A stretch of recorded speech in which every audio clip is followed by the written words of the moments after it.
Bonjour, nous accueillons aujourd'hui chez Agora IC Télévision Madame Latifa Boussikouk, artiste peintre originaire du Maroc et demeurant à Montréal.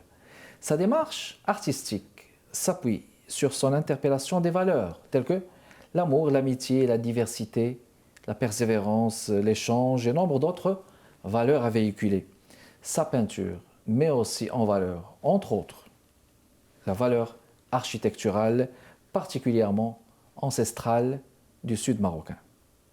Elle compte à son actif plusieurs expositions, dont récemment en 2022, celle à la galerie BOA au Vieux-Port de Montréal dans le cadre du festival Séfarade de Montréal, puis toujours en 2022 l'exposition Sendas Abiertas, dont le mandat est de bâtir des ponts culturels entre les nations. Madame Latifa Boussikouk a illustré dernièrement le livre Tahir, le Paon d'Agadir, en collaboration avec l'auteur Marie-Denise Douillon, une exposition Salon du Livre de Montréal au stand du Centre culturel marocain d'Al-Marib en novembre 2022. Ici Kamal Benkiran, bienvenue chez Agora. Madame Latifa, je vous souhaite la bienvenue chez Agora parmi nous. Je vous remercie, Monsieur Kamal Benkiran, et je remercie aussi IC Télévision pour leur invitation et cette belle initiative Agora qui représente ce côté culturel et artistique. Ça fait plaisir de vous accueillir. Vous savez, j'ai vu toutes vos toiles. Il y a une peinture extraordinaire, il y a une diversité de peintures. Là, il faut le dire parce que nos peintres, là, les gens qu'on invite, là, il faut qu'il y ait une originalité. Mais ça mérite d'être mis en valeur. On va en parler plus en détail. Vous êtes venu si jeune à la peinture. Cette passion qui est la vôtre, voulez-vous nous en parler? Est-ce que vous revendiquez aussi d'une école de peinture? Bien, je commence d'abord par mon enfance. Depuis toute petite, j'ai toujours aimé colorier et dessiner. Donc j'avais tout le temps des bons points lors du coloriage. Vous savez, quand on était petit, c'est toujours des coloriages qui sont déjà, des dessins qui sont déjà prêts pour nous et on doit colorier et ne pas dépasser. Exactement. Donc j'étais très méticuleuse sur ce point-là et j'avais toujours des bons points. Et depuis toujours, j'ai dessiné, colorié. Après, au niveau du collège, en sciences naturelles, j'ai adoré dessiner tout ce qui est cellules, tout ce qui est en sciences. Vous savez qu'on avait toujours des cellules à dessiner, des aspects scientifiques. Après cela, j'ai commencé à peindre sur différents supports. J'ai commencé à peindre sur des verres, de la verrine, des verres à thé marocains avec vraiment des motifs spécifiques. Et c'est quand je fais un ensemble de verres, c'est jamais pareil. C'est-à-dire, c'est comme si je travaillais un tableau, quoi. Donc, je ne refais pas la même chose. Et j'ai fait aussi de la peinture sur lin. En faisant soit des coussins, soit des abat-jours, soit sur de la soie, aussi des caftans que j'ai, étant donné que ma sœur est dans la haute couture. On parle de ce vêtement, de cet habit ancestralement nord-africain et spécifiquement marocain, le caftan. Et donc je peignais sur des caftans qu'on porte sans ceinture, juste pour la maison ou pour des petites cérémonies, où j'agrémentais ça, soit de palmiers, soit de fleurs, soit de... bref, avec une peinture spécifique pour le tissu, bien sûr. Et même tous les autres supports, chaque peinture est spécifique à son support. À son support, puis. Bon, là, vous faisiez des choix sur des couleurs, exactement, sur des objets, des éléments particuliers. Mais est-ce que vous vous revendiquez d'une école, vous vous êtes dit, bon, ça c'est le figuratif, ou bien ça c'est le naïf, comme de cette peintre marocaine Chaibia, ou bien ça c'est, je me retrouve beaucoup plus en lui, ou bien c'était pour vous juste un... Non, je me retrouve beaucoup plus dans le figuratif, dans les grandes écoles. Étant donné qu'en 2001, j'ai essayé d'intégrer l'école des Beaux-Arts à Casablanca. Oui. Mais à l'époque, j'étais maman de famille, j'avais des enfants, je travaillais. Et l'école n'offrait pas des cours du soir ou les cours le week-end. Donc du coup, j'étais vraiment frustrée par rapport à ça, de ne pas pouvoir intégrer cette école que j'aurais aimé. Mais à force de chercher, j'ai trouvé un des grands professeurs justement de l'école des Beaux-Arts de Casablanca, Gilbert Boueno, que je remercie infiniment et que j'adorais beaucoup. Il m'a appris, j'ai pris des cours d'atelier avec lui. en peinture à la méthode académique, à l'huile surtout, et le figuratif surtout. Alors du coup, j'ai aimé cette ambiance, oui. ambiance artistique. Donc je suis restée dans ça. Écoutez, je vais citer le témoignage d'un peintre illustre, un illustre peintre marocain, Afif Bennani, parmi les premières générations, hein, oui. Qui dit de vous en guise de témoignage ceci: chez Latifa Boussikouk, la perfection du métier de peintre provoque une sensation d'admiration dans la composition et dans les accords, des temps qui permettent d'assurer l'harmonie de ses œuvres. En quoi votre approche artistique, justement, permet-elle de performer dans votre art et de rejoindre votre public? Alors, je reviens à notre cher artiste Afif Bennani. Il m'a accompagnée lors de ma première exposition en solo à la Villa des Arts de Casablanca. Donc il a été comme un mentor pour moi, c'était une première, et j'avais préparé toute une série de peintures que j'ai appelée La force de la nature, parce qu'elle était composée de chevaux et de guépards et de tigres. Oui. Donc, et là, il a vu ma technique, il a vu comment je travaillais, il y a des accords et des sons et des tons, là, justement, en regardant vos toiles. Le mouvement. J'essayais de donner le mouvement à l'animal, surtout au félin, au guépard. Je donnais aussi aux chevaux la même chose. J'essayais de donner un mouvement. Mais qu'est-ce qu'ils représentent pour vous? Parce que là, il y a beaucoup de guépards, là, de tigres, des chevaux. Vous savez, il y a une majesté là, il faut le dire. Ouais, la représentation des animaux, mais ça dépend de la vision de chaque peintre. Quelle est votre vision là? Que représente pour vous le cheval et le guépard? Alors le cheval oui. a toujours accompagné l'homme dans notre histoire. Hein, il a été le compagnon de l'homme dans son travail au niveau de l'agriculture, dans le combat, dans les voyages, dans les cérémonies ancestrales. On les utilise pour des cérémonies, enfin des fêtes traditionnelles. Un calèche est souvent tiré par deux chevaux, par un cheval. Puis je trouve que c'est royal en quelque sorte d'utiliser un cheval. On va enchaîner, si vous le permettez, sans vous couper la parole. On va enchaîner sur les guépards. On revient dans les prochaines minutes, mesdames et messieurs. Une pause et on revient.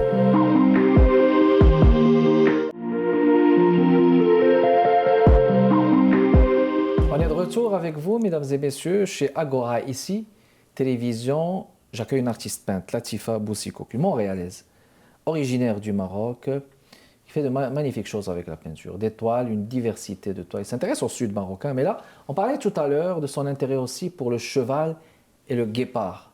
Qu'est-ce qu'il représente pour vous? Je vais vous laisser aller au bout de votre pensée. Alors, le cheval est intimement lié à l'histoire de l'homme. Il a toujours accompagné l'homme dans son combat, dans son travail au niveau de l'agriculture, dans ses cérémonies culturelles, dans des parades, dans le jeu au niveau des cirques, sans oublier bien sûr notre grande Tvoreda, la Fantasia, la Fantasia. Une très belle compétition qui fait partie du patrimoine marocain. Et il est, je dirais, il est beau, il est charismatique, il est puissant, il est gracieux. Le cheval est magnifique, tout simplement. Mais le guépard aussi, hein. Bon, il y a beaucoup de guépards. On ne sait pas si c'est un guépard ou un tigre ou un puma ou un cougar, mais le guépard est là.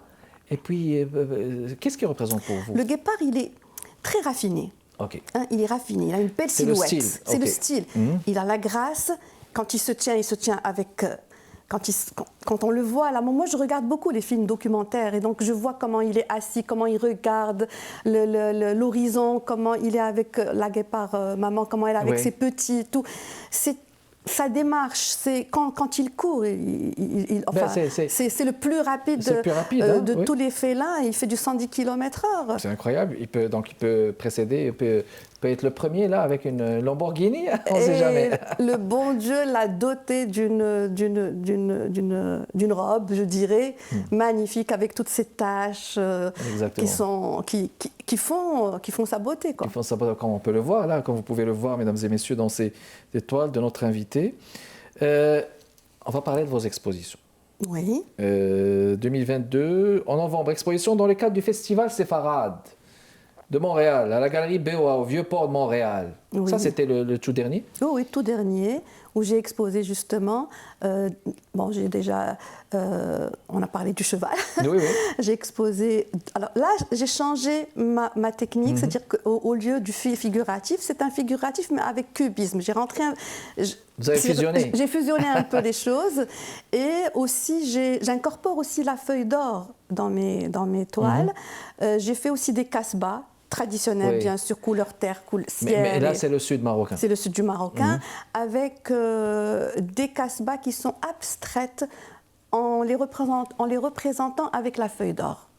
Ça, c'est mon exposition au festival Sepharad de Montréal. Mais quand vous dites la feuille d'or, est-ce qu'on parle de la couleur jaune ou est-ce qu'on parle de ce qui est... La vraie feuille d'or. La vraie, okay. La feuille d'or 24 carats. Magnifique. Est-ce que vous peignez vos toiles en regardant, bien en vous inspirant, ou bien en utilisant votre imaginaire? Comment ça se... Est-ce qu'il vous est arrivé de poser une pièce là et de la peindre comme ça? Ben oui, le guépard, c'est sûr que ce n'est pas mon imaginaire. Le guépard, quand je regarde un documentaire, je peux prendre une photo directement de ma télévision et puis aller m'inspirer, prendre le mouvement, et travailler comment il est, son visage et tout. Oui, mais comme ça aussi n'est-ce pas, pour la justesse aussi la justesse et la perfection aussi du geste et du corps. Continuons justement. Donc en 2022, octobre, exposition Sendas Abiertas. Oui, c'est comme ça qu'on le dit. Hein? Tout à fait, c'est... Bâtir des ponts culturels. Bâtir des ponts culturels, c'était au Centre culturel marocain d'Ar el-Maghreb, qui fait d'ailleurs beaucoup d'expositions et qui met en valeur énormément les artistes. Et là, c'était une exposition avec plusieurs pays. C'était une exposition de plusieurs consulats. Oui, regroupés.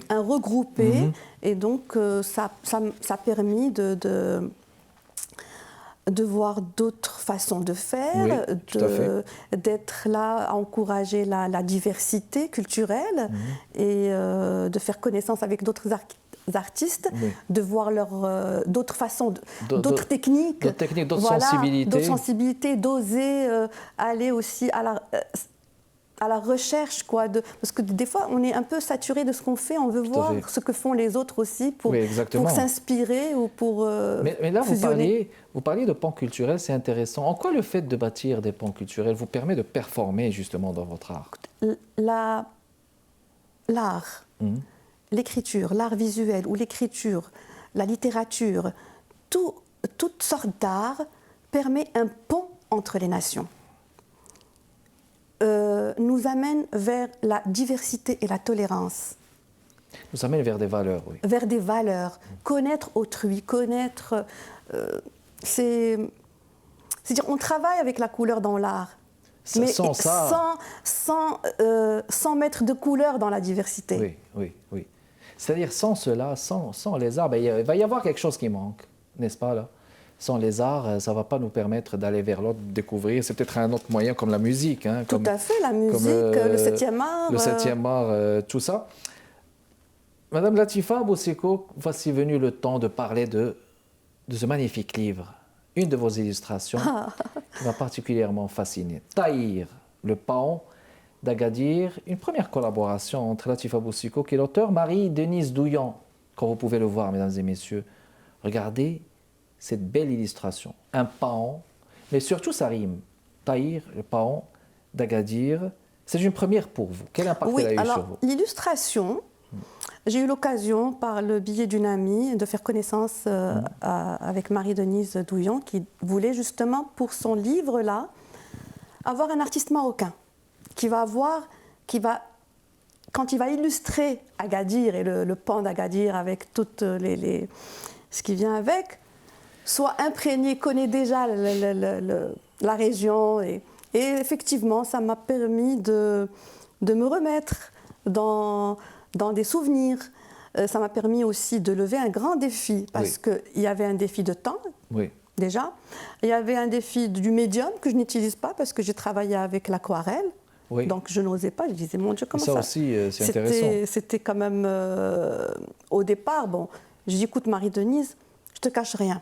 Il n'y a aucun problème. Moi, le projet me plaît parce qu'il va aller chercher des valeurs. Il va aller vers l'apprentissage, de faire connaître la diversité, étant donné qu'on est dans un pays quand même où il y a une énorme diversité Diversité, surtout ethnique. que le Maroc aussi, hein, c'est interculturel. Vous avez fait ce projet aussi en projection vers le Maroc. On va parler plus en détail.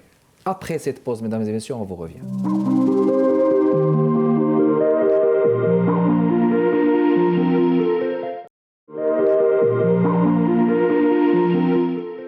On retourne avec vous, mesdames et messieurs. Notre émission de ce jeudi, c'est une émission sur la peinture. On accueille donc une artiste peintre, Madame Latifa Boussikouk. Vous avez pu voir plusieurs de ces toiles. Donc là, l'animal est présent, le cheval, le guépard. Nous avons aussi la possibilité de voir des toiles sur le sud marocain, mais aussi diversité de matériaux utilisés dans la peinture. Ça, c'est pas rien. Et puis, c'est un plaisir donc d'accueillir notre invité. On parlait de cette illustration avec elle. On est arrivé à ça, taillir le poème. Bon, on parlait de poésie. Taillir le paon d'Agadir, donc encore un animal, un bel animal qui est caractérisé par ses plumes multicolores. Taillir le paon d'Agadir, une première illustration avec Marie-Denise Duyon. Quelques mots sur Musiquidi, hein, justement. Oui, Musiquidi est une entreprise québécoise qui œuvre dans la littérature jeunesse afin de promouvoir l'apprentissage et la connaissance du français et de favoriser aussi de faire connaître la notion culturelle et de diversité auprès des enfants. Et donc ça vous a permis de vous projeter avec ce titre-là, justement. Je le trouve fascinant. Taïr, ça rime avec Agadir. Agadir, c'est une ville du sud marocain, mesdames et messieurs. C'est une très belle place, c'est une très belle ville, là, très touristique, avec un paon qui vole en dehors. Bon, vous voyez, l'image, elle est riche, là. Ici, le volet de la littérature jeunesse est présent. Oui. Est présent ici à m'interpeller. Quel rôle peut jouer, justement, la fusion de la littérature et des arts pour promouvoir le regard des jeunes vers les arts, de votre point de vue? Eh bien, j'encourage les parents à favoriser, et les écoles aussi, à donner plus de valeur à ce côté artistique qui est la littérature et l'art visuel. Je pense que dans nos écoles, ça manque un peu. Ce côté-là manque un peu. Parce que de là, les enfants vont aller exprimer leurs expressions, leurs sentiments, leurs émotions. Surtout, oui, l'émotion, surtout parce qu'à un âge précoce, c'est ça. Où l'enfant ne peut pas exprimer verbalement, mais il va pouvoir exprimer ça par un dessin, Parce qu'ils font ça avec le crayon et parfois la peinture, j'imagine, dans les écoles primaires. Le crayon, il y a le modelage, il y a plein d'éléments artistiques qui vont permettre justement aux enfants d'aller dans ce sens-là et de passer leur temps libre, quoi, au lieu de rester sur les réseaux, au lieu de rester sur les écrans. C'est un magnifique passe-temps, hein, les arts. Les arts, c'est-à-dire que moi, j'aimerais bien que mes enfants ça s'intéresseraient à un tableau de peinture que passer avec TikTok. Mais enfin, ça, c'est un autre débat, voyez-vous. Mais c'est sûr, comme on disait, Madame Latifa, tout à l'heure, on parlait de cette projection vers l'interculturel à travers ce livre. Taïr le paon d'Agadir, vers le Maroc. On parle de projection vers le Maroc. Là, on est à Montréal. Là. Il y a une diversité donc de culture et de communautés. Vous, comme originaire du Maroc, demeurant au Québec, comment est-ce que vous voyez l'insertion des artistes peintres, qu'ils soient de la relève ou des artistes, on va dire, professionnels comme vous? Comment vous voyez leur insertion ici au Québec au niveau des arts en général? Bien, je la trouve très favorable, très bien accueillie. Quand je suis arrivée, la première des choses, en 2009, j'ai commencé à préparer ma première exposition que j'avais commencée au Maroc, bien sûr que j'ai faite en 2009.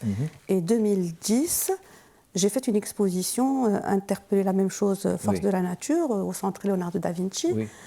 Et elle